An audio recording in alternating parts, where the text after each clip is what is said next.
Hello भाइयों। आज हम लोग क्या करेंगे ना कि जो माइक्रो ऑर्गेनिज्म या फिर क्लासिफिकेशन ऑफ फाइव किंगडम का जो चैप्टर चल रहा था उसका पार्ट 1 हमने थ्योरी पढ़ा दिया है। आज हम लोग एमसीक्यू करेंगे उसी पर, बैक्टीरिया पे, वायरस पे, फंगी पे, साइनोबैक्टीरिया, प्रोटिस्टा, इन सभी पे क्या करेंगे, एमसीक्यू करेंगे। इसमें पहला एमसीक्यू क्या है, ये पार्ट 2 है उस चैप्टर का। इसमें पहला एमसीक्यू ये पूछ रहा है कि अरिस्टो किस रूप में जाना जाता है, किस रूप में नहीं जाना जाता है। देखो, जो जीव विज्ञान है ना, जिसको बायोलॉजी बोलते हैं, उसके पिता भी अरिस्टो को कहते हैं। फिर से जो जंतु विज्ञान होता है, मतलब जूलॉजी, उसके पिता भी अरिस्टो। इन दोनों सब्जेक्ट के, जूलॉजी और बायोलॉजी के पिता कौन है? अरिस्टो। वनस्पति विज्ञान के पिता, बॉटनी के पिता कोई और है। ये गूगल पे सर्च करके आप हमको बताइएगा कि कौन है। अब ये क्वेश्चन देखो, अरस्तु क्लासिफाइड एनिमल्स इन, अरस्तु ने जानवरों को वर्गीकृत किया, किसमें किया था? तो एक लाल खून वाला जानवर में, एक बिना लाल खून वाला जानवर में। ठीक है, नीला नहीं, लाल और बिना लाल खून वाला जानवर के आधार पे जानवर का वर्गीकरण किया था। इसी कारण अरस्तु को क्या बोल रहे थे? फादर ऑफ बायोलॉजी और father of zoology. Father botany कौन है? पीछे सवाल में हम बोले हैं कि गूगल पे सर्च कीजिएगा। और जंतु को जोड़ने वाली कड़ी है कनेक्टिंग लिंक बिटवीन, मतलब दो चीज़ को जोड़े। कौन? प्लांट और एनिमल के बीच में कौन जोड़ने वाला चीज़ है? इसमें प्लांट का भी गुण हो, एनिमल का भी। यूगेलिना पढ़ाए थे ना, सड़िप छुद्दर, यूगेलिना को बोलते हैं। ये सवाल कितनी बार रिपीट हो चुका है। जगत वर्गीकरण में शामिल है। फाइव किंगडम क्लासिफिकेशन में किसको शामिल किया जाता है? हम बताए थे कि मोनेरा, जिसको बैक्टीरिया बोलते हैं, इसको शामिल करते हैं, प्रोटिस्टा को, फंगी को, और किसको? प्लांट को और एनिमल को। लेकिन इसमें वायरस को शामिल नहीं करते हैं, बताए थे ना। और फाइव किंगडम क्लासिफिकेशन दिया कौन था? आर.एच. व्हाइटेकर। याद आ रहा है ये सवाल कहाँ से है? चलो इसका थ्योरी दिखाते हैं। देखो, ये सवाल हमने यहाँ से दिया था। Five kingdom classification, Monera, protista, fungi, animal, plant. लेकिन आर.एच. व्हाइटेकर दिया था, लेकिन वायरस इसमें शामिल नहीं था। आर.एच. व्हाइटेकर जो है 5 किंगडम क्लासिफिकेशन किया था, लेकिन इसमें किस आधार पे नहीं किया था? सेल टाइप पे किया था, सेल वॉल पे किया था, सेल मेम्ब्रेन पे किया था, लेकिन टाइप्स ऑफ राइबोसोम्स पे नहीं किया था। आपको दिखा रहे हैं, देखिए यही है, ये फिगर दिखाए थे थ्योरी में कि हम फाइव किंगडम को किसके किसके आधार पे क्लासिफिकेशन करेंगे। सेल टाइप पे यूनिसेलुलर है कि मल्टीसेलुलर, प्रोकैरियोटिक है यूकैरियोटिक, सेल वॉल है कि नहीं है, न्यूक्लियर मेम्ब्रेन है कि नहीं है, बॉडी ऑर्गेनाइजेशन है कि नहीं है, मोड्स ऑफ न्यूट्रिशन, ऑटोट्रोप है कि हेटरोट्रोप, टाइप्स ऑफ रिप्रोडक्शन, जनन कैसा है, बाइनरी है कि मल्टीपल है कि हाइड्रा है, ऐसा चीज़ बताए थे। यही which kingdom all prokaryotic organism are kept, मतलब सभी प्रोकैरियोटिक जीव को किस जगत में रखा जाता है? हम बताए थे कि 5 किंगडम में से सिर्फ एक ही किंगडम है जो प्रोकैरियोटिक है, और वो भी यूनिसेलुलर भी है। वो कौन है? मोनेरा, यानी कि बैक्टीरिया। बाकी सब क्या है? चारों यूकैरियोटिक है। याद आ रहा है?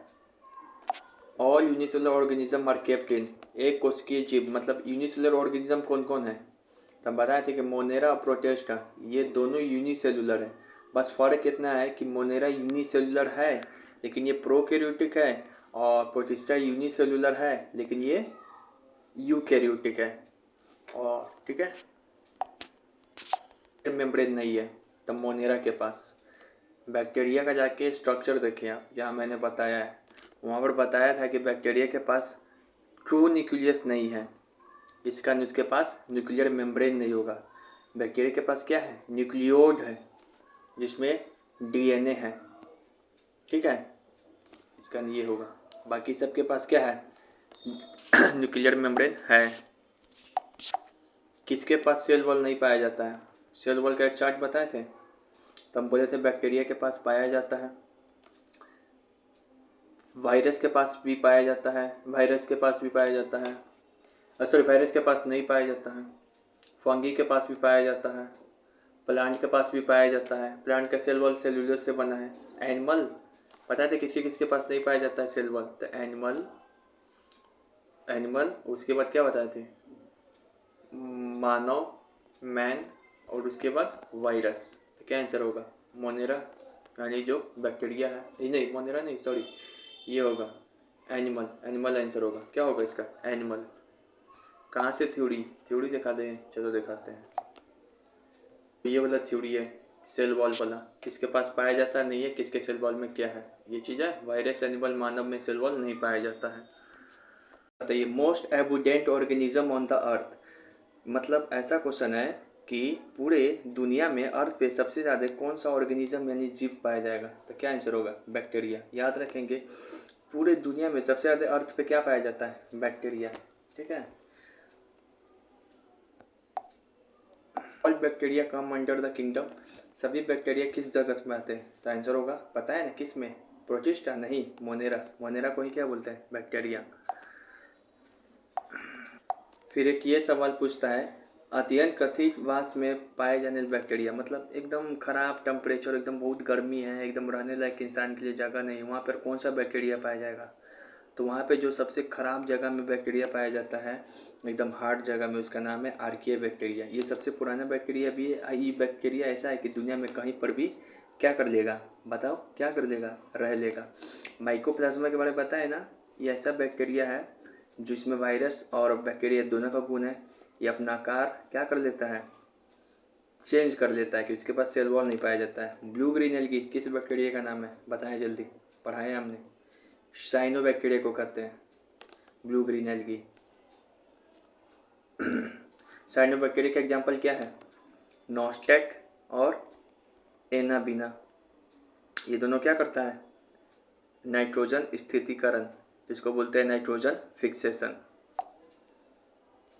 क्वेश्चन पूछे कि जो पशु होता है ना, गोबर, पशु का चारा या गोबर, इस सब में कौन, गोबर में कौन गैस पाया जाएगा, तो बोलना मीथेन गैस। कौन गैस, तो मीथेन गैस। देखिए सबसे पहले कौन सा ऑर्गेनिज्म धरती पे आया, और सबसे ज़्यादा भी कौन है धरती पे, तो बैक्टीरिया सबसे पहले आया। इस कारण धरती पर भी सबसे ज़्यादा कौन सा ऑर्गेनिज्म है, तो बैक्टीरिया। और प्लांट किंगडम किसको कहते हैं, पादप जगत का जोकर, माइकोप्लाज्मा को।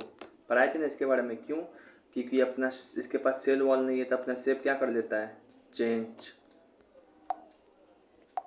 माइकोप्लाज्मा का सेल वॉल बना होता है, माइकोप्लाज्मा का सेल वॉल, सेल वॉल का मतलब कोशिका भित्ति, मतलब सेल है उसके चारों तरफ जो वॉल बनेगा उसी को बोलेंगे सेल वॉल। दीवार बनेगा सेल का, उसी को कहेंगे कोशिका भित्ति। क्या चीज़ का बना रहता है, ये होगा, क्योंकि सेल वॉल इसमें अब्सेंट रहता है, प्रेजेंट थोड़ी रहता है, तो कुछ का नहीं बना रहता है। माइकोप्लाज्मा में सेल वॉल नहीं होता है, इसी कारण तो अपना आकार चेंज करते रहता है, इसी कारण तो इसको जोकर बोलते हैं। एक और जोकर भी है। अच्छा ये बता सकते हो ये सेलुलोज किसके सेल वॉल में, किसका सेल वॉल सेलुलोज से बना रहेगा, तो बोलोगे प्लांट, पादप का। कैटिन, फंगी का सेल वॉल कैटिन से बना रहता है, ठीक है ना। दुनिया का सबसे छोटा जीवित कोशिका कौन है, पढ़ाए थे, स्मॉलेस्ट लिविंग सेल, माइकोप्लाज्मा। खोल रहे हैं। अब ये सवाल को बनाओ, पृथ्वी पर मौजूद सूक्ष्मतम जीव कौन है, भैया इसमें तो माइकोप्लाज्मा का नाम ही नहीं दिया है, क्योंकि सबसे छोटा जीव वही है। तो भैया मेरे माइकोप्लाज्मा क्या है, एक बैक्टीरिया है, तो आंसर क्या हो जाएगा, बैक्टीरिया। थोड़ा दिमाग लगाना होगा। कि माइकोप्लाज्मा के बारे में कथन चुने, माइकोप्लाज्मा में सेल वॉल नहीं पाया जाता है, बात सही है, हाँ सही है। माइकोप्लाज्मा बिना ऑक्सीजन के भी सर्वाइव कर लेगा, कि ऑक्सीजन चाहिए, तब तो जोकर है, तो बिना ऑक्सीजन के भी सर्वाइव कर लेगा, तो ये भी दोनों सही है, तो ये सही हो जाएगा।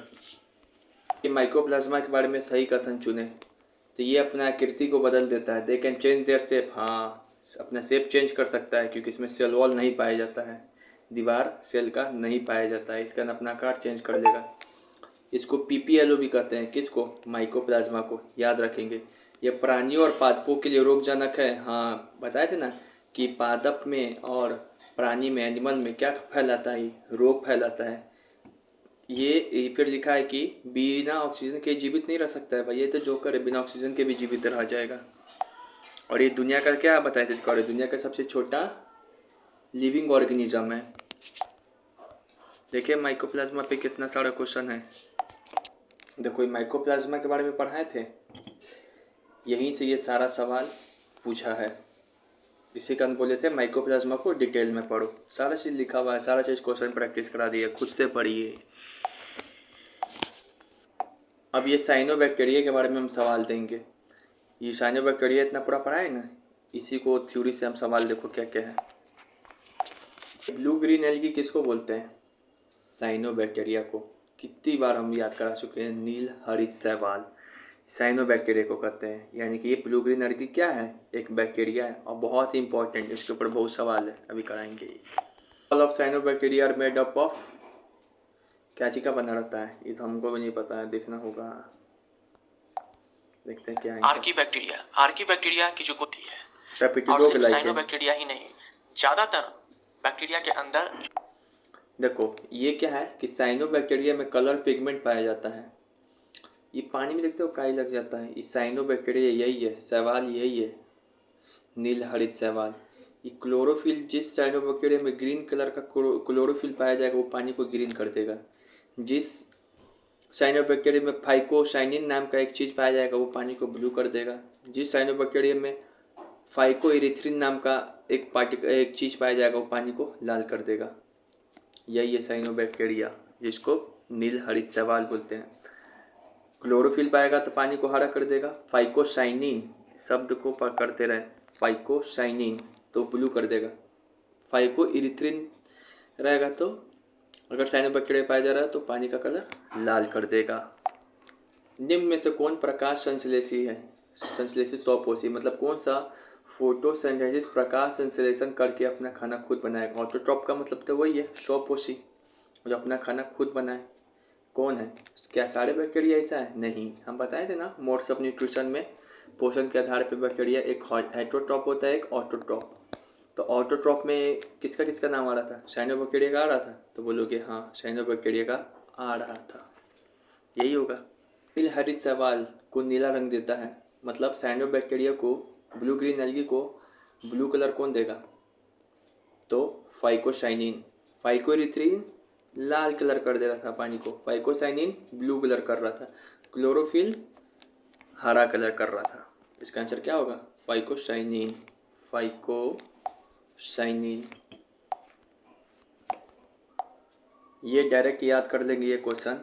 The colonies of cyanobacteria are generally surrounded by, साइनोजीवाणु की कॉलोनी प्रायः ढकी रहती है, मतलब बहुत सारा साइनोबैक्टीरिया आपस में मिल जाएगा तो उसका जो कॉलोनी है बन जाएगा, तो क्या चीज़ से ढका रहेगा? तो उसी का नाम है जिलेटियस सीट, जेली नुमा आवरण। इसको इंग्लिश में याद रखें, जिलेटियस सीट।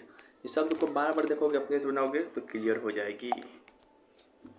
क्या साइनोबैक्टीरिया क्या छोड़ता है? फिलामेंटस मतलब जब चैन जैसा साइनोबैक्टीरिया बन जाए तो ये कुछ छोड़ता है, उसका नाम क्या है? म्यूकिलस जिनेसियस सीट। म्यूकिलस जिनेसियस सीट ये वाला होगा। ये देखो इस साइनोबैक्टीरिया यही है, इसमें बीच में गैप पाया जा रहा है, इसी को बोलते हैं हेट्रोसिस्ट। क्या लिखा हुआ है? हेट्रोसिस्ट। यहीं से ये क्या करेगा? नाइट्रोजन स्थितीकरण, जिसको नाइट्रोजन फिक्सेशन बोलते हैं, यहीं से करता है। साइनोबैक्टीरिया जैसे डैश पर्यावरण में उपस्थित नाइट्रोजन को स्थिर करता है। Cyanobacteria like dash fix nitrogen, atmospheric nitrogen. देखो नाइट्रोजन फिक्सेशन क्या होता है हम पढ़ाएंगे डिटेल में आगे, लेकिन हम आपको बताएं कि साइनोबैक्टीरिया नाइट्रोजन फिक्सेशन करता है कि नहीं करता है? करता है। वो कौन सा साइनोबैक्टीरिया है? तो उस दोनों का नाम है नॉस्टैक और एनाबीना। बहुत इंपॉर्टेंट क्वेश्चन, याद रखेंगे कि नॉस्टैक और एनाबीना ऐसा साइनोबैक्टीरिया है जो कि क्या करेगा? नाइट्रोजन का स्थितीकरण, नाइट्रोजन फिक्सेशन। बैक्टीरिया जो नाइट्रोजन फिक्सेशन करते हैं, नॉस्टैक एनाबीना हेट्रोसिस्ट नामक एक जगह है, यहीं पर नाइट्रोजन फिक्सेशन साइनोबैक्टीरिया द्वारा किया जाता है। वो सवाल, are specialised cells of cyanobacteria where nitrogen fixation occur. Cyanobacteria का वह विशेष कोशिकाएं है जहाँ पे नाइट्रोजन फिक्सेशन होता है, नाइट्रोजन स्थितीकरण होता है। साइनोबैक्टीरिया हमको पता है कि नाइट्रोजन फिक्सेशन यानी कि नाइट्रोजन स्थितीकरण करता है, वो भी कौन सा साइनोबैक्टीरिया? नॉस्टैक और एनाबीना। लेकिन कहाँ पे करता है वो अपने शरीर में, कहाँ से करता है? उसका नाम है हेट्रोसिस्ट, बताए थे। इसका क्या आंसर हो जाएगा? हेट्रोसिस्ट।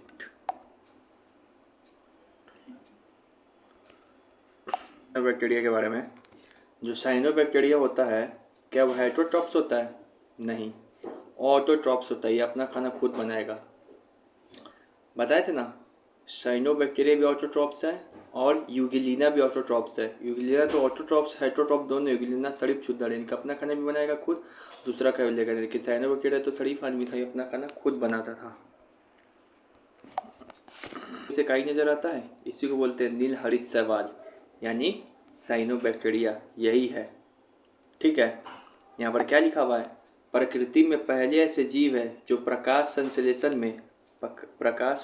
में जल का उपयोग करते हैं। पहला ऐसा जीव है प्रकाश संश्लेषण में जल का उपयोग करता है और ऑक्सीजन का उत्सर्जन करता है। जबकि सब क्या करता है? ऑक्सीजन का उपयोग करेगा और जल का उत्सर्जन करेगा। लेकिन साइनोबैक्टीरिया ऐसा है पहला जीव जो जल का उपयोग करेगा प्रकाश संश्लेषण में और ऑक्सीजन का उत्सर्जन करेगा। मतलब जल लेगा प्रकाश संश्लेषण में, ऑक्सीजन छोड़ेगा। जबकि अन्य जीव ऑक्सीजन लेगा और जल का उत्सर्जन करता है। This is pleuropneumonia like organism. PPLO किस ऑर्गेनिज्म का नाम था? किसको बोलते थे? किस जीव का नाम? माइकोप्लाज्मा। ब्लू ग्रीन एल्गी को क्या बोलते थे? साइनोबैक्टीरिया। नॉस्टेक क्या है ना? बिना नॉस्टेक ये भी साइनोबैक्टीरिया है। आंसर क्या हो जाएगा? माइकोप्लाज्मा। यहाँ पे देखिए, पृथ्वी पर सर्वप्रथम किस जीव ने प्रकाश संश्लेषण कर ऑक्सीजन का उत्पादन किया? Which organism produce oxygen first time on the earth by photosynthesis?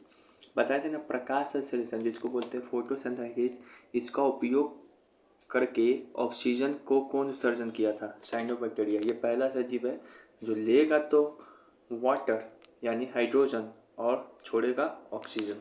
तो क्या हो जाएगा? साइनोबैक्टीरिया। बैक्टीरिया नहीं, बैक्टीरिया तो बहुत सारा है, इसमें आंसर क्या हो जाएगा? साइनोबैक्टीरिया।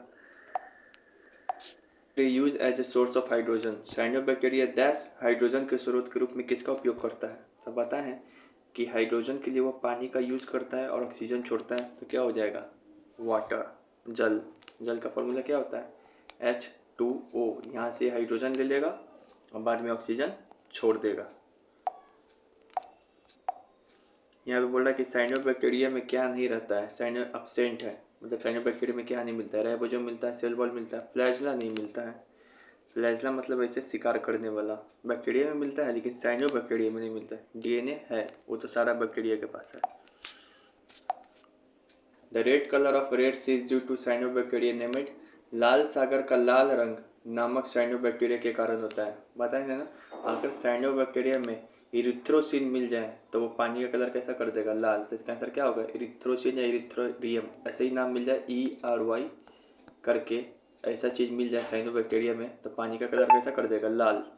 इसका आंसर रहेगा ये सी। अच्छा, ये नॉस्टेक क्या होता है? नॉस्टेक के बिना ये नाइट्रोजन फिक्सेशन करने वाला साइनोबैक्टीरिया है। साइनोबैक्टीरिया में जनन की विधि नहीं है। बताए थे ना, साइनोबैक्टीरिया ऐसा आदमी है जो खुद में क्या कर देता है? सेक्स। तो ये एसेक्सुअल है, इसको दो आदमी की जरूरत नहीं है, जनन ये अकेले कर लेगा। तो क्या हो जाएगा? सेक्सुअली।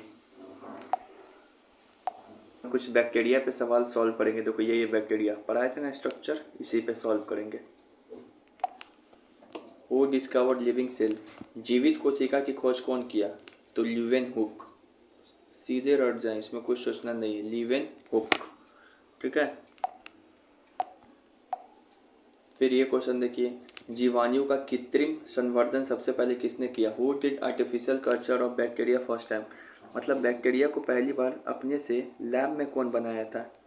तो रॉबर्ट कोच। लीवेनहुक क्या किया था? जीवित कोशिका की खोज किया था।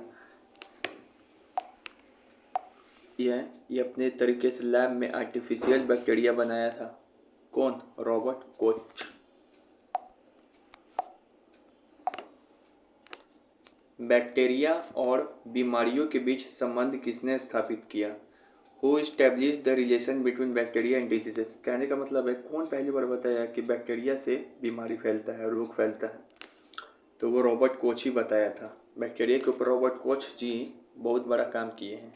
ठीक है, एक तो आर्टिफिशियल बैक्टीरिया का उत्पादन भी यही किया था और बैक्टीरिया नाम भी सबसे पहले यही दिया था। और बैक्टीरिया का खोज, ये क्या बोलते हैं, बैक्टीरिया और रोग के बीच में जो संबंध है कि बैक्टीरिया से बीमारी होता है, इसका संबंध कौन बताया था? Robert Koch. किसने कहा कि चौपियो एक्सरे रोग मनुष्य में तपेदिक हैजा रोग जीवाणु के कारण होता है? Who said anthrax diseases in cattle, मतलब एंथ्रेक्स नाम का एक डिजीजेज होता है जो कैटल में होता है। ट्यूबरकुलोसिस, टीबी, क्लोरा हैजा, ये सब बैक्टीरिया के कारण होता है। रॉबर्ट कोच बोला, क्योंकि यही बोला था कि बैक्टीरिया से बीमारी को कौन जोड़ा था? तो रॉबर्ट कोच। जर्म थ्योरी कौन दिया था?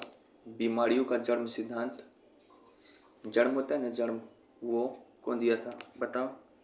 हमको भी नहीं पता, ये दिए थे। तो दिया था लुइस पाश्चर। कौन दिया था? Louis Pasteur. Pest germ, pest germ, ऐसे याद कर लेंगे, पेस्ट जर्म। थ्योरी कौन दिया था? प्रतिरोधी सिद्धांत। कई बार घाव कट टूट जाता था, एंटीसेप्टिक क्रीम लगाते हैं ना, तो सबसे पहली बार यह सिद्धांत कौन दिया था कि घाव कटने पे एंटीसेप्टिक क्रीम लगाओ? यही आदमी दिए थे। इनका नाम क्या है? Joseph Lister, Joseph Lister, Lister Lister Lister. सवाल जो कराया है थ्योरी वाला, वो सब सवाल कहाँ से है? तो यहाँ से है, इसका थ्योरी यहीं पर है। आर्टिफिशियल बैक्टीरिया कौन बनाया था? तो रॉबर्ट कोच। बैक्टीरिया और डिजीजेस के बीच में यह सिद्धांत कौन बताया रिलेशन कि बैक्टीरिया से बीमारी होगा? तो वो भी रॉबर्ट कोच। जर्म थ्योरी कौन दिया था? तो Louis Pasteur, germ Pasteur, germ Pasteur. Antiseptic theory कौन दिया था? तो Joseph Lister, Joseph Lister, Joseph Lister, यही लिखा हुआ है। ठीक है, यही से याद रखना था आपको। फर्मेंटेशन, फर्मेंटेशन प्रोसेस क्या होता है? फर्मेंटेशन, तो देखो फर्मेंटेशन प्रोसेस किसको कहते हैं इंग्लिश में समझो। Break down of organic material या फिर कार्बोहाइड्रेट का ब्रेक डाउन बाय ईस्ट और bacteria in the absence of oxygen is called fermentation. कार्बनिक पदार्थ या फिर कार्बोहाइड्रेट पदार्थ है, उसको जीवाणु यानी बैक्टीरिया या फिर ईस्ट द्वारा ऑक्सीजन की अनुपस्थिति में टूटना ही किण्वन फर्मेंटेशन कहलाता है। जो शराब होती है दारू, वो इसी प्रोसेस से बनता है, फर्मेंटेशन प्रोसेस से। देखो यही है फर्मेंटेशन प्रोसेस, बहुत इंपॉर्टेंट, याद रख लेंगे। कार्बोहाइड्रेट, इसको स्टार्च या ग्लूकोज भी बोल सकते हैं, इसको तोड़ देंगे, ये टूटेगा कैसे? ऑक्सीजन की अनुपस्थिति, मतलब ऑक्सीजन नहीं रहना चाहिए। और किसके द्वारा तोड़ते हैं? बैक्टीरिया या फिर ईस्ट का प्रयोग करके। अगर कार्बोहाइड्रेट को तोड़ेंगे ऑक्सीजन के बिना प्रेजेंस में अल्कोहल या फिर एसिड में, इसी प्रोसेस को फर्मेंटेशन बोलते हैं। याद हो जाएगी, क्वेश्चन बनाओगे तो दिखाते हैं। फिलहाल फर्मेंटेशन के बारे में समझ जाओ कि फर्मेंटेशन क्या है। किसी भी कार्बोहाइड्रेट को स्टार्च से ग्लूकोज बोलते हैं, उसको हम तोड़ते हैं, तोड़ के क्या बनाएंगे? अल्कोहल या फिर एसिड। कैसे तोड़ेंगे? तो ऑक्सीजन नहीं रहे, ऑक्सीजन अनुपस्थित रहे। और किसके प्रयोग करके तोड़ते हैं इस कार्बोहाइड्रेट को अल्कोहल में? तो बैक्टीरिया या फिर ईस्ट का प्रयोग करके। ठीक है, अब इस पे सवाल बनाएंगे।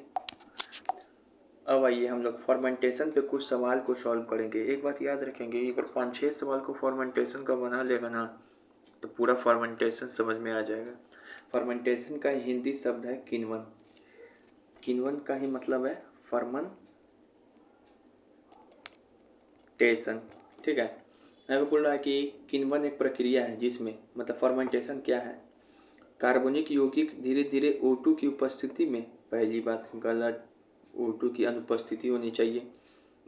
तो कार्बनिक यौगिक धीरे धीरे O2 की अनुपस्थिति में सरल पदार्थों में विघटन हो जाएगा। हाँ, यही सही होगा। फर्मेंटेशन में क्या होता था?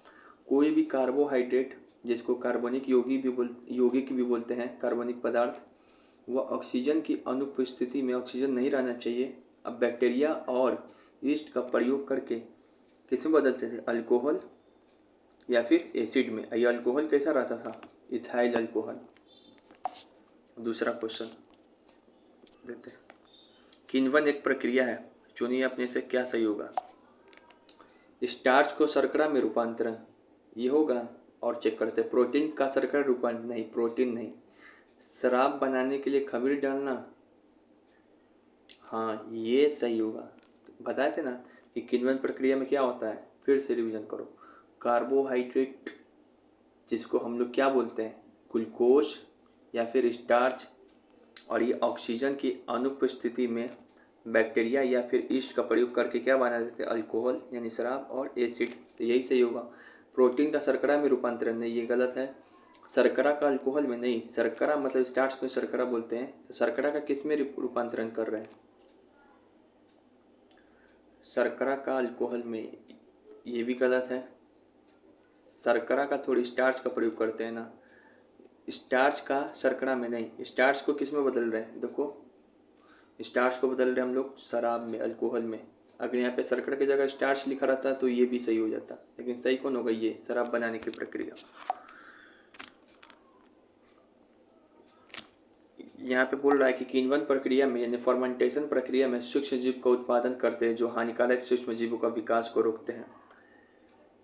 बताइए किण्वन प्रक्रिया में किसका उत्पादन होगा, अम्ल और अल्कोहल, मतलब एसिड और अल्कोहल का। ये कैसे याद करेंगे, बता रहे फिर। फर्मेंटेशन कार्बोहाइड्रेट है, इसको कार्बनिक पदार्थ भी बोलते हैं या फिर ग्लूकोज या फिर स्टार्च भी बोलते हैं। इसमें बैक्टीरिया और ईस्ट का प्रयोग करते हैं ऑक्सीजन की अनुपस्थिति में, तो क्या बनता है, अल्कोहल या फिर एसिड। तो एसिड अल्कोहल का उत्पादन करते हैं, यही सही होगा, दिमाग लगाएं। किण्वन की प्रक्रिया होती है, मतलब फर्मेंटेशन में किसका यूज़ करते हैं, पैरामीशियम का नहीं, यूगेलिना का नहीं, अमीबा का नहीं, ईस्ट का, हाँ ईस्ट को ही, ईस्ट इसी को खमीर भी बोलते हैं, YEST। फर्मेंटेशन में किसका किसका यूज़ करते हैं, ईस्ट या फिर बैक्टीरिया का, ये दोनों चीज़ का यूज़ कर सकते हैं फर्मेंटेशन में। तो क्या आंसर हो जाएगा, ईस्ट। फर्मेंटेशन को ही क्या बोलते हैं, किण्वन फर्मेंटेशन। निम्नलिखित में से कौन सा चीनी को अल्कोहल में बदलने की प्रक्रिया है, चीनी। अब देखो उसी को घुमा घुमा के पूछ रहा है, चीनी को अल्कोहल। फिर देखो कार्बोहाइड्रेट पदार्थ, इसी को क्या बोलते थे, ग्लूकोज या फिर स्टार्च, इस किस में बदलता था, अल्कोहल या फिर एसिड। ए भाई, तो ये ग्लूकोज बोले या स्टार्च, इसी को चीनी भी बोलते हैं। तो चीनी से शराब बनाना, ग्लूकोज से शराब बनाना, स्टार्च से शराब बनाना, ये कोई प्रक्रिया अगर जब भी पूछे तो क्या होगा, किण्वन, जिसको फर्मेंटेशन बोलते हैं। ये पाश्चुकरण लिखा हुआ है ना, पेस्चराइजेशन, ये दूध से बैक्टीरिया मारने की प्रक्रिया हम आगे पढ़ेंगे। थोड़ा चीनी का किण्वन के दौरान वह यौगिक कौन सी है जो हमेशा बनाई जाती है, मतलब फर्मेंटेशन प्रोसेस में अल्कोहल तो बनता है कार्बोहाइड्रेट या फिर स्टार्च और ग्लूकोज को तोड़ के, लेकिन कौन सा अल्कोहल बनता है, अल्कोहल दो तरीके का होता है, एक मिथाइल अल्कोहल, एक इथाइल अल्कोहल। तो कौन सा अल्कोहल बनेगा, तो हमेशा याद रखना इथाइल अल्कोहल। अब ये वाला क्वेश्चन देखो, इस क्वेश्चन को अगर पढ़ोगे तो लगेगा इसका आंसर होगा फर्मेंटेशन, लेकिन इसका आंसर फर्मेंटेशन नहीं मारना बच्चों, इसका आंसर मारना पेस्चराइजेशन। ठीक है, अभी भी ऐसा लिखा हुआ है कि डेयरी उद्योग में दूध को 15 सेकेंड तक 71 डिग्री सेल्सियस पे गर्म करके तेज़ी से ठंडा किया जाता है। इस प्रोसेस को क्या कहेंगे, पेस्चराइजेशन। ऐसा क्यों होता है पेस्चराइजेशन में, कि जो दूध होता है ना, इसमें बहुत सारा बैक्टीरिया होता है, तो इसको जल्दी से 15 सेकेंड के लिए 71 डिग्री सेल्सियस पे गर्म किया जाता है ताकि सारा बैक्टीरिया मर जाए, फिर जल्दी से इसको ठंड किया जाता है, तभी ये दूध हम लोग के पास पॉकेट में सुधा मिल्क में पहुंचता है। तो इसका आंसर क्या होगा, पेस्चराइजेशन। गया वो पल जब आपको हम सिखाएंगे नाइट्रोजन फिक्सेशन, जिसको बोलते हैं नाइट्रोजन स्थितीकरण। इसमें क्या होता है, देखो जो कोई भी प्लांट होगा ना, तो प्लांट को नाइट्रोजन चाहिए। कई बार प्लांट को नाइट्रोजन मिट्टी से नहीं मिल पाता है, तो क्या करता है, मिट्टी में बहुत सारा बैक्टीरिया रहता है। मिट्टी में एक बैक्टीरिया का नाम है, जिसका नाम है साइनोबैक्टीरिया। इसका दो एग्जाम्पल है, नाइट्रोबैक्टर और नॉस्टैक एनाबिना। फिर एक बैक्टीरिया जिसका नाम है राइजोबियम। ये 3-4 बैक्टीरिया हैं। ये सब क्या करता है कि हवा से क्या करेगा, हवा से अमोनिया ले लेगा NH3, इसको बदल देगा नाइट्रेट में और मिट्टी को दे देगा। ठीक है, ये अमोनिया हवा में रहता है NH3, इसका ऑक्सीडेशन कराएगा कौन कराएगा, कौन बदलेगा नाइट्रेट में, तो साइनोबैक्टीरिया, जिसका एग्जांपल है नॉस्टैक और एनाबिना। या फिर ये राइजोबियम। ये 3-4 लोग हैं। ये अमोनिया को नाइट्रेट या नाइट्रेट में बदलेगा, नाइट्राइट या नाइट्रेट में बदलेगा। मतलब अमोनिया मतलब NH3, नाइट्राइट मतलब NO2, नाइट्रेट मतलब NO3 में बदलेगा और मिट्टी को दे देगा।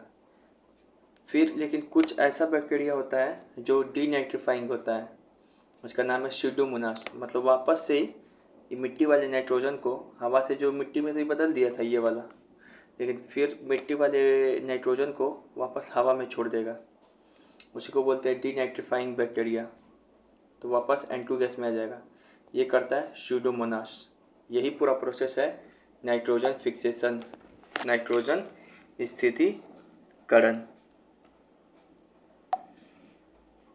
बताया कि पी लेंगे नाइट्रीफाइंग बैक्टीरिया में कि हवा का जो अमोनिया रहता है NH3, इसको नाइट्रेट या फिर नाइट्रेट में बदल देगा। कौन कौन बदलेगा? साइनोबैक्टीरिया, जिसके एग्जाम्पल है नॉस्टा कैनाबिना या फिर राइजोबियम। और फिर एक स्यूडोमोनास होता है, वो डीनाइट्रीफाइंग बैक्टीरिया, वो नाइट्राइट को हमें किस में बदल देगा? नाइट्रोजन में। तो ये चार्ट याद रखेंगे, इसी से सवाल बनेगा। हम और अच्छे से समझाते हैं एक दूसरे चार्ट के मदद से कि नाइट्रोजन फिक्सेशन कौन कौन करता है। तो बोलिएगा बैक्टीरिया। क्या सभी बैक्टीरिया? तो बोलिएगा नहीं, नाइट्रोजन फिक्सेशन केवल 3 ही बैक्टीरिया करता है। एक है साइनोबैक्टीरिया जिसका नाम है नॉस्टा कैनाबिना, और एक है राइजोबियम, ये करता है। ये जो साइनोबैक्टीरिया है ना, नॉस्टा कैनाबिना, ये राइस फील्ड में यानी कि धान की खेती में रहता है साइकस प्लांट के साथ सहजीवी संबंध में। और ये जो राइजोबियम है ना, ये लिग्यूमिनस प्लांट में रहता है, दलहनी पौधा में। पता है ना, ये दलहनी पौधा है। इसके गांठ में एक तरफ क्या रहेगा? राइजोबियम, और एक तरफ क्या रहेगा? दलहनी पौधा। दलहनी पौधा इसको क्या देगा? राइजोबियम को खाना। और राइजोबियम इस दलहनी पौधा को क्या देता है? नाइट्रोजन। नहीं समझ में आ रहा है? सिंपली याद रखें कि नाइट्रोजन फिक्सेशन कौन करता है? साइनोबैक्टीरिया, नॉस्टा कैनाबिना और राइजोबियम। साइनोबैक्टीरिया कहाँ पे रहता है? तो धान की खेती में या चावल की खेती में साइकस प्लांट के साथ साइम्बियोटिक रिलेशनशिप में रहता है। साइम्बियोटिक मतलब सहजीवी संबंध में। राइजोबियम दलहनी पौधा में रहेगा। ठीक है। और नाइट्रोजन फिक्सेशन में क्या होता है? अमोनिया नाइट्रेट में बदलता है, NH3 NO2 या नाइट्राइट या नाइट्रेट में बदलेगा। बस इस पे सवाल सॉल्व कराते हैं। चलिए इसको बना के दिखाओ। नाइट्रीफाइंग जीवाणु अमोनिया को किस में बदलते हैं? Nitrifying bacteria convert ammonia into, बताए थे ना, जो नाइट्रीफाइंग बैक्टीरिया है वो अमोनिया मतलब NH3 को किस में बदलता है? नाइट्रेट में या फिर नाइट्राइट, NO2 या NO3। NO2 को नाइट्राइट बोलते हैं, NO3 को नाइट्रेट बोलते हैं। तो क्या आंसर हो जाएगा? नाइट्राइट। यही सही हो गया सिंपली। अमोनिया को किस में बदल रहा है? नाइट्राइट या नाइट्रेट में। यही ना पूछ रहा था, ये दे दिया था और ये पूछ रहा था कि नाइट्रोजन स्थितीकरण में क्या होता है। सही कथन चुने। बैक्टीरिया क्या होता है? यूनिसेलुलर कि मल्टी सेलुलर? यूनिसेलुलर। प्रोकैरियोटिक सिर्फ बैक्टीरिया होता है, बाकी सब जो होता है क्या होता है? यूकैरियोटिक। यूनिसेलुलर सिर्फ बैक्टीरिया और प्रोटिस्टा होता है, बाकी सब क्या होता है? बाकी सब बताओ? Multi cellular. हर एक जगह पाया जाएगा। हाँ, प्रोटिस्टा ग्रुप का है बैक्टीरिया? नहीं, मोनेरा ग्रुप का है, मोनेरा किंगडम का है। के आधार पे ये सवाल है। स्फेरिकल बैक्टीरिया को कोकस बोलते हैं? नहीं। कोकस किस बैक्टीरिया को बोलते थे? राउंड बैक्टीरिया को। रॉड से बैक्टीरिया को बैकली? हाँ, तो ये गलत है, ये सही है। बकली को रॉड से। कोमा से बैक्टीरिया को विब्रियम? हाँ, वी को ठीक से याद कराते हैं, VI से विब्रियम, CO से कोमा बैक्टीरिया। तो ये गलत है, बाकी ये सही है। Cell wall of bacteria made up of, bacteria का सेल वॉल क्या चीज़ से बना रहेगा? पेप्टिडोग्लाइकॉन से। ऐसा कौन सा बैक्टीरिया जिसमें सेल वॉल नहीं रहता है? उसका नाम है, बताओ क्या? माइकोप्लाज्मा। अच्छा, सभी अभी तक पढ़ा है, किस में सेल वॉल नहीं पाया जाएगा? द वायरस, एनिमल और मानव में। बैक्टीरिया का क्या है स्ट्रक्चर, पढ़ाए थे, बताए थे। यही देखो, बैक्टीरिया में सेल वॉल पाया जाता है, तो बोलोगे हाँ यही सेल वॉल है बैक्टीरिया का। बैक्टीरिया में कैप्सूल नाम का स्ट्रक्चर पाया जाता है जो बैक्टीरिया को क्या करता है, किसी अन्य शिकारी से बैक्टीरिया को बचाएगा, फैगोसाइट से बचाता है। राइबोसोम्स, ये सब क्या है, बूंदी बूंदी राइबोसोम्स है। पाइलस पिल्ली या पाइलस पाया जाता है बैक्टीरिया को कोई भी जगह, ये क्या है पाइलस से पिल्ली है, बैक्टीरिया को ठहरने में मदद करता है। ये क्या है फ्लैजेला है, बैक्टीरिया को शिकार करने में मदद करेगा। कैप्सूल बैक्टीरिया को किसी अन्य शिकारी से बचाता है, किसी और के आक्रमण से बचाएगा, लेकिन ये किससे आक्रमण करेगा, फ्लैजेला से। न्यूक्लियोइड पाया जा रहा है, हाँ इसमें डीएनए है, लेकिन ट्रू न्यूक्लियस नहीं पाया जाता है बैक्टीरिया में, पढ़ाए थे। और ना ही न्यूक्लियर मेम्ब्रेन, सेल मेम्ब्रेन पाया जाएगा, तो बोलोगे हाँ। अब इस पर सवाल सॉल्व करते हैं। मटेरियल क्या है बैक्टीरिया में, सिर्फ डीएनए, सभी में डीएनए ही है। सिर्फ एक ऐसा ऑर्गेनिज्म है जिसमें डीएनए भी हो सकता है और या फिर आरएनए भी, कौन था वो, वायरस। इसको सही चुनिए। बैक्टीरिया ऑटोट्रॉप्स होता है केवल, नहीं, ऑटोट्रॉप्स भी होता है और हेट्रोट्रॉप्स भी होता है। तो केवल शब्द जो बोला है ये गलत है, केवल परपोज हेट्रोट्रॉप्स, तो ये भी गलत है। यहाँ पर क्या होगा, सम ऑटोट्रॉप लेकिन मैक्सिमम हेट्रोट्रॉप्स। तो कुछ बैक्टीरिया ऑटोट्रॉप्स भी होते हैं, कुछ बैक्टीरिया हेट्रोट्रॉप्स ही, कुछ अपना खाना खुद बनाएंगे, कुछ दूसरे के खाना बनाए हुए पे निर्भर करेंगे बैक्टीरिया। गलत कथन चुने, कुछ इसमें गलत स्टेटमेंट दिया, उसको चुनना है। भोजन बनाने के दौरान जीवाणु, ड्यूरिंग फूड सिंथेसिस बैक्टीरिया जल का उपयोग नहीं करते हैं, ऑक्सीजन का विमोचन नहीं करते हैं। ये एकदम साइनोबैक्टीरिया का उल्टा हो गया। साइनोबैक्टीरिया क्या करता था कि फोटोसिंथेसिस प्रकाश संश्लेषण करते समय जल का उपयोग करता था, ऑक्सीजन का उत्सर्जन करता था। जल का उपयोग करके उत्सर्जन किसका, ऑक्सीजन का। लेकिन बाकी जो पूरा ओवरऑल बैक्टीरिया है वह जल का उपयोग नहीं करता है और ना ही ऑक्सीजन का उत्सर्जन करता है। तो याद रखेंगे कि जो बैक्टीरिया होते हैं वह खाना बनाते समय, प्रकाश संश्लेषण करते समय जल का ना ही उपयोग करते हैं, ना ही ऑक्सीजन का विमोचन करते हैं। जबकि जो साइनोबैक्टीरिया है वो जल का उपयोग करते हैं खाना बनाते समय और ऑक्सीजन का विमोचन यानी कि उत्सर्जन करते हैं, ऑक्सीजन निकालते हैं। एक हेट्रोट्रॉपिक बैक्टीरिया क्या हो सकता है, सैप्रोफिटिक, साइम्बियोटिक, पैरासिटिक, परजीवी, तीनों बताए थे, मृत्युपजीवी, सहजीवी, परजीवी। अब ये बैक्टीरिया का पोषण के आधार पे दिया हुआ है सवाल, इसको बताना है। साइम्बियोटिक बैक्टीरिया कौन है, राइजोबियम। सहजीवी संबंध में रहता है किसके साथ, दलहनी पौधा के साथ, उसके गांठ में। दलहनी पौधा को ये राइजोबियम क्या करेगा, नाइट्रोजन देगा, और दलहनी पौधा इस राइजोबियम को क्या देता है, खाना देगा। तो हो गया ना सहजीवी संबंध, एक दोनों एक दूसरे से साइम्बियोटिक रिलेशन में रहेगा। साइम्बियोटिक का मतलब ये होता है सहजीवी। सैप्रोफिटिक बैक्टीरिया सूडोमोनास होता है। हेट्रोट्रोपिक बैक्टीरिया तो इन्फ्लुएंजा। इशारा सही है। अब दिखाते ये सवाल कहाँ से आया है, एक और भी देख लेते हैं। क्वेश्चन है क्या, कौन सा बैक्टीरिया ऑटोट्रॉप नहीं है, तो केवल यही बैक्टीरिया है जो ऑटोट्रॉप है। ब्लू ग्रीन एल्गी, इसका नाम क्या है, साइनोबैक्टीरिया। इसका एग्जाम्पल क्या है, दो है, नॉस्टेट और एनाबीना। ये अपना खाना खुद बनाता है और खाना बनाने के दौरान क्या करता है साइनोबैक्टीरिया, जल को लेता है, ऑक्सीजन को छोड़ता है। इसका दिखाते हैं कहाँ पर पढ़ाए थे पोषण के आधार पे बैक्टीरिया ऑटोट्रॉप्स भी होता है, हेट्रोट्रॉप्स भी। ऑटोट्रॉप्स में भी जो फोटोट्रॉप्स, केमियोट्रॉप। फोटोट्रॉप्स जो प्रकाश से खाना बनाए, रोबोस्पिलियम, लियम जिसमें लगा रहे वो वाला।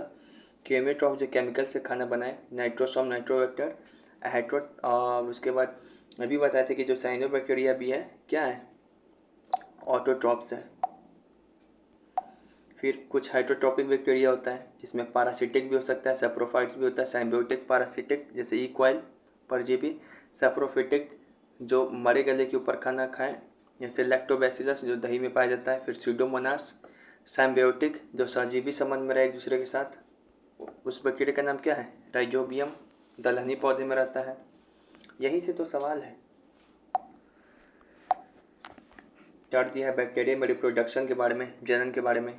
हम ये चीज़ बताए थे कि दुनिया का सारा ऑर्गेनिज्म सेक्सुअल एसेक्सुअल दोनों करता है।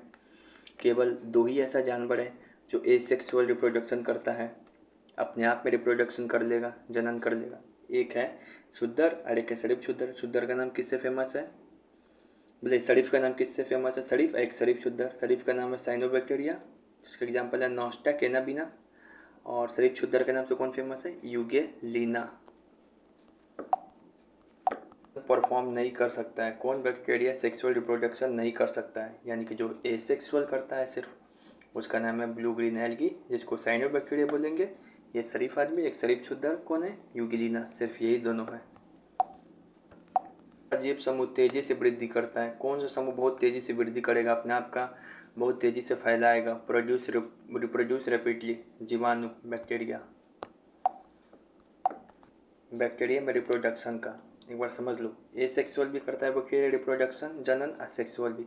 एसेक्सुअल बैक्टीरिया 3 तरीके से करता है, बाइनरी फिजन में, इंडोस्पोर्म में, कॉन्डिया और सिस्ट में। और sexually conjugation, transformation, transduction. Virus के थ्रू जो बैक्टीरिया रिप्रोडक्शन करे उसी को कहते हैं ट्रांसडक्शन, जो यहाँ लिखा हुआ है। आप बात ये याद रखो कि बैक्टीरिया कैसे कैसे जनन करता है। तो एक बाइनरी फिजन से हो गया, फिर से कॉन्जुगेशंस हो गया, ट्रांसफॉर्मेशंस हो गया, और ट्रांसडक्शन से जब वायरस के थ्रू करे तो ट्रांसडक्शन। इसी के ऊपर सवाल दिखाते हैं। में प्रजनन की सामान्य विधि है। Most common method of reproduction in bacteria. Bacteria में जनन यानी रिप्रोडक्शन का सामान्य विधि कौन है? तो बाइनरी फिजन।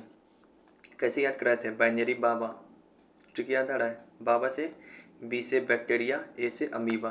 बर्डिंग किस में होता है? हबी, ट्रिक याद कराए थे? एस से हाइड्रा, वाई से ईस्ट, उसमें होता है। अब ये सवाल को ध्यान से देखेंगे। अभी जब हमने पीछे चार्ट बनवाया दिखाया था बैक्टीरिया में सेक्सुअल एसेक्सुअल रिप्रोडक्शन कैसे कैसे होता है, तो ये उसी के ऊपर सवाल है। निम्न में से कौन सा जीवाणु में लैंगिक जनन की विधि नहीं है? बैक्टीरिया में सेक्सुअल रिप्रोडक्शन का टाइप नहीं है। कॉन्जुगेशन था, ट्रांसडक्शन था, ट्रांसफॉर्मेशन था, फिजन नहीं था। फिजन कैसे कर रहा था वो? एसेक्सुअल रूप में फिजन कर रहा था, बाइनरी फिजन। ट्रांसडक्शन किससे करता है? वायरस के थ्रू। एक बार फिर से उस चार्ट को देखें तो इसका आंसर क्या हो जाएगा? ये हो जाएगा। ये नहीं है, ये तीनों है बैक्टीरिया में सेक्सुअल रिप्रोडक्शन करने का तरीका। वो देखेंगे अब बैक्टीरिया में सारे रिप्रोडक्शन का तरीका आप समझ जाएंगे। कि हमारा दूध खट्टा क्यों हो जाता है, उसमें कौन सा बैक्टीरिया पाया जाएगा? दही में या दूध में? तो लैक्टोबैसिलस। ऐसे बच्चों को तो क्या बोलते हैं? लैक्टोजन। तो याद रखेंगे लैक्टोबैसिलस। पेट में ई कोयल, दलहनी पौधा में तो यही वाला बैक्टीरिया राइजोबियम। फिलहाल यहाँ पे आंसर क्या होगा? दूध पूछ रहा है तो लैक्टोबैसिलस। कि बैक्टीरिया या फिर जीवाणु उसका जीवन में कहाँ का उपयोग होता है, तो ध्यान से सुनेंगे, सर बता रहे हैं, ठीक है। भूमि की उर्वरता बढ़ाने में, प्रतिजैविक बनाने में, तंबाकू उद्योग में, इन सब में शामिल। बैक्टीरिया हानिकारक होते हैं, लेकिन बहुत सारे बैक्टीरिया हमारे काम के भी होते हैं, यूजफुल होते हैं। तो जीवाणुओं का आर्थिक महत्व देख लो। भूमि की उर्वरता बढ़ाने में, डेयरी उद्योग में, सिरका उद्योग में, शराब और बियर के निर्माण में बैक्टीरिया का इस्तेमाल होता है। तंबाकू उद्योग में, चाय उद्योग में, चरम उद्योग में, रेशे प्राप्त करने के लिए, औषधि निर्माण में। प्रकृति की सफाई का कार्य, यानी कि जो डिकम्पोजर होते हैं,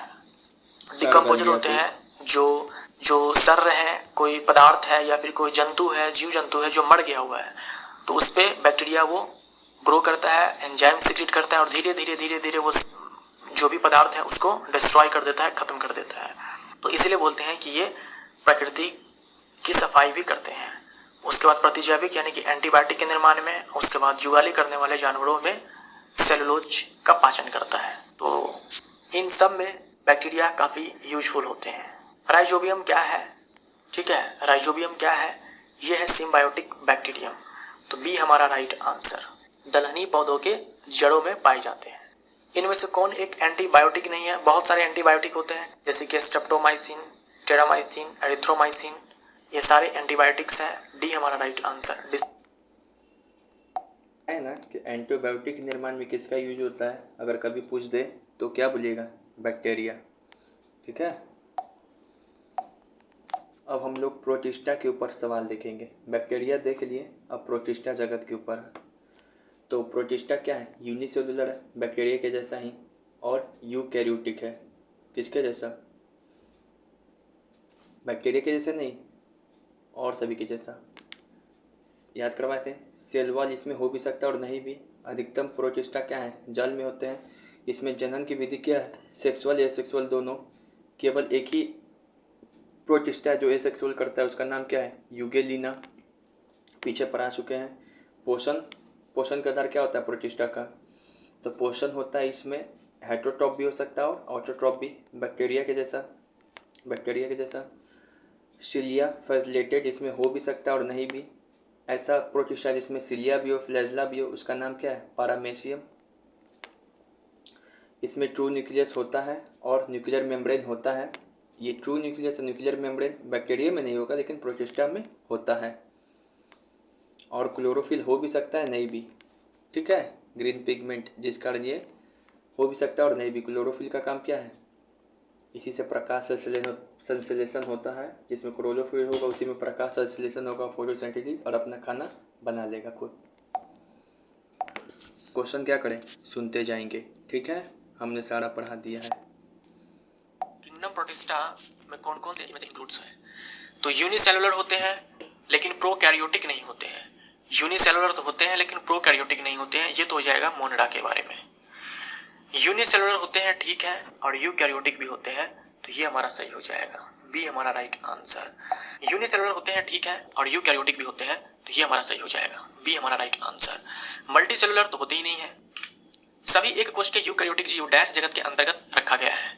जो भी यूनिसेलुलर यूकैरियोटिक है वो किंगडम प्रोटिस्टा में आते हैं, और यूनिसेलुलर प्रोकैरियोटिक वो किंगडम मोनिडा में आते हैं। निम्न में से कौन प्रोटिस्टा जगत का अभिलक्षण नहीं है? नहीं है पूछा है, कौन नहीं है? किंगडम प्रोटिस्टा के जो मेंबर होते हैं यानी कि जो प्रोटिस्ट हैं वो मोस्टली एक्वाटिक होते हैं, जल में रहना पसंद करते हैं। कुछ होते हैं जो नमी वाले स्थानों में भी रहते हैं, तो अधिकतर जलीय होते हैं, और कुछ मॉइस्ट वाले जगह पे होते हैं जहाँ पे नमी ज़्यादा होती है। अधिकतर जो होते हैं वो हेटरोट्रॉफिक होते हैं। ट्रू न्यूक्लियस इसमें होते हैं, यानी कि वास्तविक न्यूक्लियस इसके अंदर होता है, और वास्तविक न्यूक्लियस होने का मतलब हो गया कि न्यूक्लियर मेम्ब्रेन तो होनी ही है, इसलिए यहाँ पर डी गलत हो जाएगा क्योंकि यहाँ लिखा हुआ के अंदर झिल्ली अनुपस्थित होती है। प्रोटिस्टा जगत के सदस्य नहीं होते हैं। प्रोटिस्टा जगत के सदस्य मैंने आपसे कहा ऑटोट्रॉफिक भी हो सकते हैं, हेटरोट्रॉफिक भी हो सकते हैं, कुछ में कोशिका भित्ति हो सकती है, कुछ में नहीं भी हो सकती है, तो सेल वॉल्ड हो सकते हैं, मल्टी सेलुलर नहीं होंगे, तो सी हमारा राइट आंसर। बताएंगे कि प्रोटिस्टा का एग्जाम्पल क्या क्या है। जैसे डाई एटम्स, डेस्मिड, गाइनोफ्लेक्स जो लाल सागर को लाल कर देगा, यूगेलिना, स्लिम मोल्ड, फिर से अमीबा, अंट अमीबा, ट्रिप्सोनोमा, पारामेसियम, प्लाज्मोडियम, लिस्मानिया, ये सब प्रोटिस्टा का क्या है? एग्जाम्पल है। हमने आपको पढ़ाया भी था। कॉपी में कहाँ पे पढ़ाया था वो दिखा दूँ? चलो, पढ़ाया था टाइप्स ऑफ प्रोटिस्टा में। प्रोटिस्टा के एग्जाम्पल में डायटम, डेस्मिड, यूगेलिना, गाइनोफ्लेक्स जो सागर को लाल कर देगा। फिर एक प्रोटोजोआ प्रोटिस्टा के अंदर आएगा प्रोटोजोआ के अंदर आएगा अमीबा, एंटामीबा, ट्रिप्सोनोमा, लेस्मेनिया जो कि फ्लैजेलेटेड प्रोटोजोआ है। सिलेटेड प्रोटोजोआ में आएगा पारामेसियम, स्पोरोजोन्स में आएगा प्लाज्मोडियम, बेसबिया। इसका ट्रिक क्या बताए थे? इसका ट्रिक बताए थे डेडा अमीबा गोआ प्रोट्राइलेस। नंबर्स है किंगडम प्रोटिस्टा के, ये आपको ध्यान में रखने हैं। प्रोटिस्टा जगत में शामिल नहीं है, प्रोटिस्टा जगत में शामिल नहीं है। यूग्रेनॉइड तो है, प्रोटोजोआ भी है, स्लाइम मोल्ड भी है, माइकोप्लाज्मा अगर आपको याद हो तो ये किंगडम मोनिडा के हैं, यानी कि मोनिडन है। बताना है कि कौन इनकरेक्ट मैच्ड है। यूग्रेनॉइड के अंदर यूग्लिना आते हैं, प्रोटोजोआ के अंदर अमीबा आते हैं, डाइनोफ्लैजेलेट के अंदर गोनियोलैक्स आते हैं, क्राइसोफाइट के अंदर प्लाज्मोडियम ये तो प्रोटोजोआ है, तो प्रोटोजोआ के अंदर आएंगे। क्राइसोफाइट के अंदर हम लोगों ने डाई एटम्स और डेस्मिड ये आते हैं, तो डी है जो कि गलत मिलान है। डैश की कोशिका भित्ति में सिलिका होती है, इनमें से किसके सेल वॉल में सिलिका होती है? ये है डाई एटम, ए हमारा राइट आंसर। डाई एटम के सेल वॉल में सिलिका होती है। डाई एटम्स के बारे में जानते हैं, ये देखो पिक्चर दिखाया गया है, ये सारे डाई एटम्स हैं। ये इतने बड़े आपको दिख रहे हैं क्योंकि माइक्रोस्कोप से इसका पिक्चर लिया गया है, और ये ऐसे दिखते हैं माइक्रोस्कोप के अंदर, सूक्ष्मदर्शी के अंदर। जो डाई एटम्स होते हैं आप देख सकते हो, सर्कुलर हो सकते हैं, रेक्टेंगुलर हो सकते हैं, ट्रायंगुलर हो सकते हैं, तो वेरियस शेप्स के हो सकते हैं। डाई एटम्स के बारे में जो कि क्राइसोफाइट्स के अंदर आते हैं, तो डाई एटम्स के बारे में आप ध्यान में रखोगे, कभी आपसे पूछ दे कि किसकी सेल वॉल सोप बॉक्स यानी कि साबुनदानी जैसी होती है। तो आंसर होगा आपका तो आंसर होगा आपका डायटम्स। डायटम्स के जो सेल वॉल होते हैं वो सोप बॉक्स की तरह होते हैं। इनके सेल वॉल में सेलुलोज के साथ सिलिका होती है। सिलिका होने के कारण ये होता है कि जब ये मर जाते हैं तो इसके सेल वॉल बहुत ही लंबे टाइम तक उस स्थान पर होते हैं जहां पर ये मरते हैं। यानी मान लो एक ऐसा स्थान है जहां बहुत सारे डायटम्स थे, वो सारे के सारे डिस्ट्रॉय हो गए, मर गए, लेकिन उनके सेल वॉल के जो अवशेष होते हैं वो वहीं पर रहते हैं और लाखों करोड़ों वर्ष तक रहते हैं, सिर्फ इस कारण से क्योंकि उसमें सिलिका होती है। और लाखों करोड़ वर्ष के बाद कोशिका भित्ति उस सेल वॉल के अवशेष को, रिमेन्स को कहा जाता है डाईएटम्सियस अर्थ। ठीक है, डाईएटम्सियस अर्थ यानी कि डाईएटम मृदा। और इसका इस्तेमाल किया जाता है पॉलिश करने में, ऑयल हो गया, सिरप हो गया, इस सबके फिल्ट्रेशन में। ये होते हैं चीफ प्रोड्यूसर, समुद्रों में या फिर महासागरों में बोल सकते हो, समुद्र के मुख्य उत्पादक हैं। जैसे कि प्लांट्स हैं, प्लांट्स क्या करते हैं, हम लोगों को फूड प्रोवाइड करते हैं। हम लोग जो भी खाते हैं अपने डे टू डे लाइफ में वो सारे मैक्सिमम प्लांट से ही आते हैं। तो प्लांट्स होते हैं प्रोड्यूसर, क्योंकि ये प्रोड्यूस करते हैं, फूड को प्रोड्यूस करते हैं सबके लिए। वैसे ही समुद्र के अंदर और सब जो जीव जंतु हैं उन सब के लिए ये फूड की तरह काम करते हैं और फूड प्रोवाइड करते हैं। तो इसीलिए बोला जाता है कि ये चीफ प्रोड्यूसर है, समुद्र के मुख्य उत्पादक हैं। फोटोसिंथेटिक होते हैं, अधिकतर पादप प्लवक होते हैं, फाइटोप्लैंक्टन होते हैं। देखो प्लैंक्टन का मतलब क्या होता है, प्लैंक्टन्स का मतलब हो गया जीव जो वाटर के सरफेस पे फ्लोट करते हैं। सागर महासागर के जो जल के जो सतह होते हैं, वाटर सरफेस होते हैं, उस पर फ्लोट करते हैं और इसी को कहा जाता है प्लैंक्टॉन्स। अगर ये जीव प्रकाश संश्लेषक है यानी कि फोटोसिंथेटिक है, तब इसमें प्रीफिक्स लग जाएगा फाइटो, यानी कि फाइटोप्लैंक्टन्स। अगर ये फोटोसिंथेटिक है और वाटर सरफेस पे फ्लोट कर रहे हैं। मान लो अगर ये फोटोसिंथेटिक नहीं है तब हम इसे बोलेंगे जूप्लैंक्टन्स। ठीक है, जूप्लैंक्टन्स। तो ये फाइटोप्लैंक्टन्स होते हैं क्योंकि ये अपना भोजन खुद से बनाते हैं, प्रकाश संश्लेषण करते हैं और वाटर सरफेस पे फ्लोट करते हैं। रिप्रोडक्शन ये रात में करते हैं और अधिकतम द्विविखंडन करते हैं, बाइनरी फिजन करते हैं एट नाइट।